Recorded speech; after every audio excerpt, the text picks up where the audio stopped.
The title of the book is The Rise of the Computer State. What I'm saying is that large bureaucracies, with the power that the computer gives them, become more powerful, and that they are escaping the checks and balances of representative democracy. In 1983, the New York Times reporter David Burnham warned that the integration of computers into every aspect of daily life could lead to a level of automated surveillance unknown in any previous age.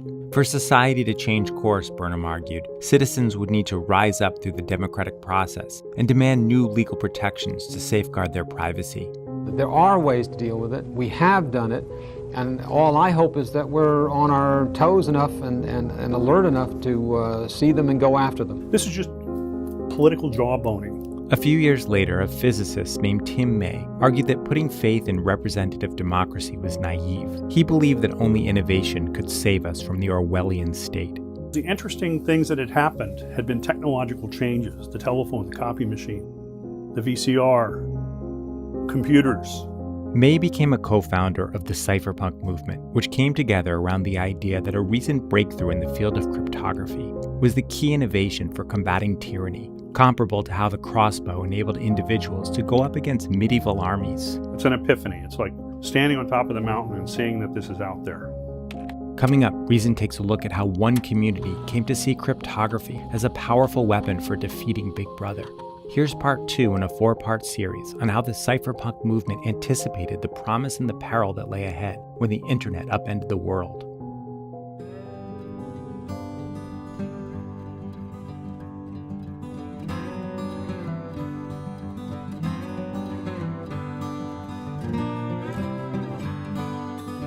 In the late 1970s, there was an astonishing breakthrough in the field of cryptography. I saw this as the critical fork in the road for the future of human freedom. I really did. In the summer of '77, Mark Miller was a 20-year-old student at Yale, working for a countercultural tech visionary named Ted Nelson. Like many future cypherpunks, he would learn of this groundbreaking discovery when the August issue of Scientific American arrived at his door. And I'm reading Martin Gardner's mathematical games column, and I just get incredibly excited, just incredibly excited. I call up Ted in the middle of the night, and I tell Ted, we can prevent the Ministry of Truth. As Gardner told his readers, a discovery had been made that would revolutionize the entire field of secret communication. It was the work of teams of mathematicians and computer scientists at MIT and Stanford, including a young researcher named Whitfield Diffie. If you look at 1791, at the moment of the Bill of Rights, impenetrably private conversations dominated. What the framers didn't foresee is that private communication would happen via computers sending messages across the world that could easily be intercepted. Public key cryptography gives you a mechanism whereby you can recover this ability to have an impenetrably private conversation between two people. Look at this, a cipher. Well, let's go back to the office and get started on it. Sending a secret message used to involve translating words through a secret code that spies and government agents could potentially crack. Phil, I think I've got it. Good. Z is D. V is E. Anyone sending and receiving messages also had to have a copy of the secret key or translation device, just like the decipher rings collected by American school children, starting in the 1930s. Here's how you can get one for your very own.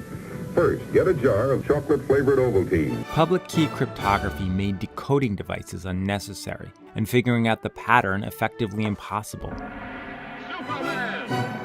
The big breakthrough was an easy-to-solve mathematical formula that you could funnel words into just as easily as dropping them through a trap door.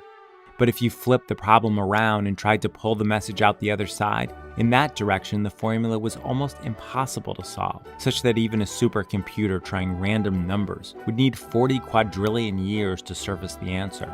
But the person who set up the mathematical formula, or trapdoor, held the answer to the problem or secret code, making it possible for that person to retrieve the original message. It could also be compared to the most ubiquitous trapdoor system for sending messages. Consider a mailbox. Anyone can throw a letter in a mailbox, but only the mailman who has a key can take it out. Anyone in the world could set up one of these equations, serving as the mailman of his or her very own impenetrable virtual letterbox. And because that individual could prove ownership of the mailbox by opening it with the only known key, public key cryptography also made it possible to set up a provable identity on the internet, completely disconnected from any real-world personal information. Knowing economics the way you do and looking at what's happening with the internet, what can you see happening way out there in the future? The most striking non-obvious thing is that current technologies are in the process of giving us a level of privacy we have never had before. Essentially, there are now well-known ways available in free software of encrypting messages so that only the intended recipient can read them, so that if the FBI intercepts them, it's gibberish to them. One way of reading the Second Amendment is that it was a way of making sure that if the government tried to suppress the people would win. And the militia wouldn't be very good, but it would outnumber the professionals 100 to 1. In the modern world, the weapons that the Army has differ by a lot more than they did in the 18th century.